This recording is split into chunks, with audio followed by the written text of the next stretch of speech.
Now, we've been telling you all week about the controversy surrounding President Obama's Safe Schools Czar, Kevin Jennings. Tonight, we have new information on that story involving Jennings and his professed admiration for a supporter of the North American Man-Boy Love Association. Now, Jennings is on record having praised Harry Hay, an outspoken supporter of Nambla, and not surprisingly, of sexual relationships between young boys and older men. Now, we called Jennings' office for comment on the issue, but we got no response. And joining me now with more details on the story is a former FBI veteran agent who infiltrated the group Nambla, and he is also the author of The Last Undercover, the true story of an FBI's dangerous dance with evil. Bob Hamer is with us. Bob, welcome to the program. Thanks for being with us.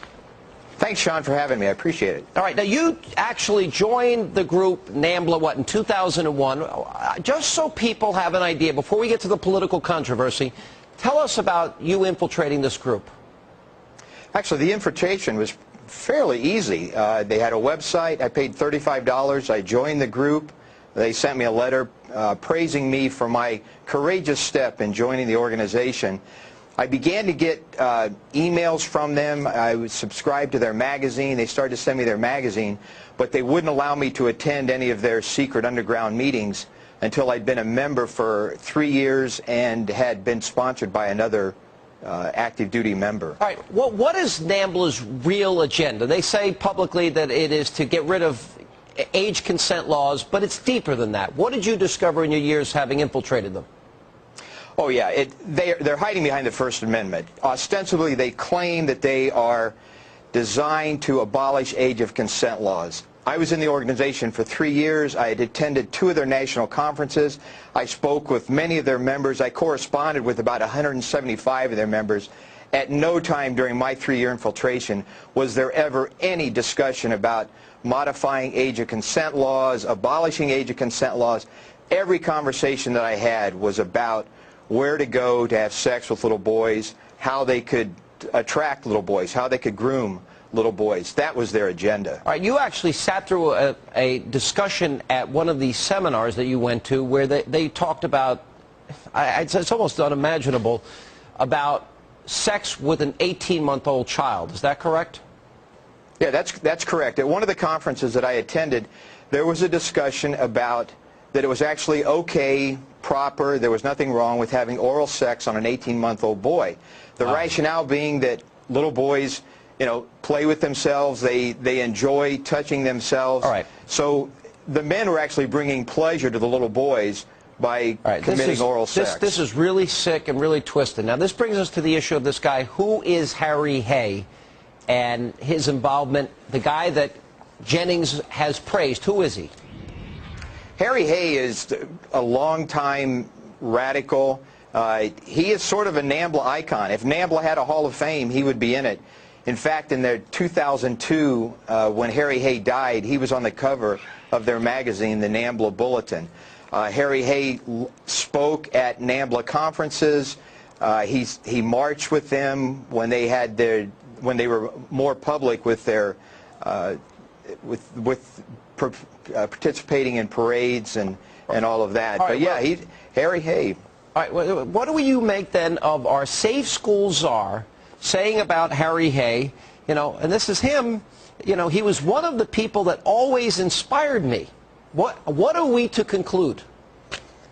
Well, absolutely. I mean, he found that Harry Hay was a person he admired, someone that he must have followed the agenda. He knew the agenda of Harry Hay, and he certainly supported Harry Hay. And Harry Hay is a strong advocate of Nambla, was a strong advocate before he died in 2002. And so Jennings had to have known that. Oh, certainly. Harry Hay didn't hide his support for Nambla.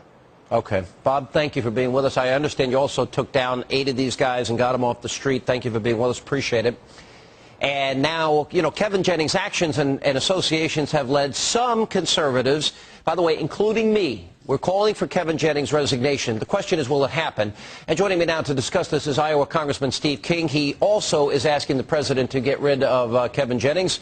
Well, you just heard about the group Nambla. You heard about this guy that Kevin Jennings has praised, a guy that always inspired him, that was associated with this group. What are we to conclude?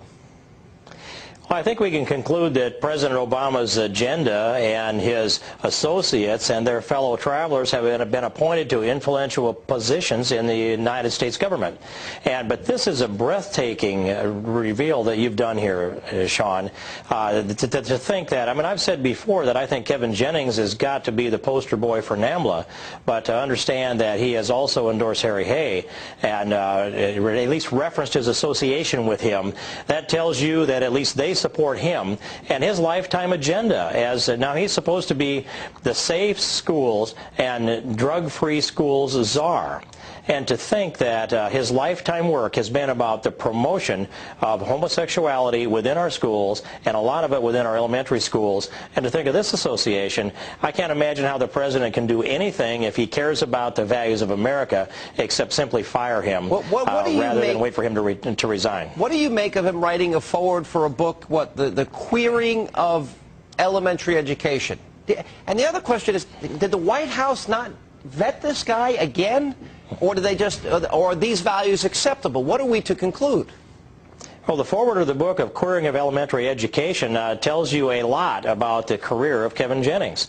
And he also has 4 books that he's authored himself, and every one of them deal with homosexuality and focus on homosexuality within the schools. He's got a very narrow approach to this, and I think that the president, whether they've actually vetted them or not, I think that the fellow travelers part of this thing is the vetting process. The people who advise the president have these kind of associations, and so that's what we've seen happen, Sean. I haven't focused so much. I don't really, I'm more libertarian in terms of what people's preferences are, what adults do in the privacy of their bedroom. That's my position. I've been very clear over the years about this. But here's my problem, and this all got started because Jennings himself admitted that it was a 15-year-old boy that came to him for counseling, and because the boy was having sex with an older male and an older adult, which, as the Washington Times said, would be statutory rape. Now, Jennings said he was 15. Now, apparently, the boy, whose name is Brewster, has come out and said, no, I was 16 at the time. Jennings said it was 15. So it also raises judgment, because the only advice he gave him, I hope you were wearing a condom. I just can't believe there's not more outrage and that there's been no real questioning of the White House about this. Do you foresee this in the future? What do you see happening?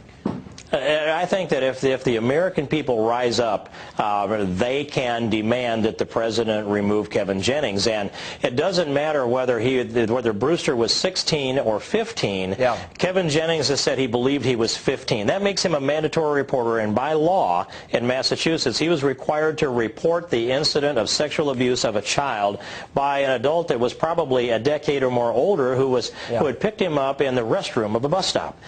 So this is the kind of person that would be the model for our education, and it just cannot be tolerated, Sean. Well, Steve, I agree, and I stand by my position. He needs to be fired. The president needs to be questioned about it, and so does, obviously, the propagandist Robert Gibbs. We're going to continue to follow the story. We're taking a lot of heat for doing it, but, Congressman, I'm sure you are, too. Thanks for being with us. I am. He needs to be a model, not someone who has promoted this homosexual agenda, Sean. Well, certainly it's reckless judgment and reckless positions, and we appreciate you being with us. And coming up, the CBO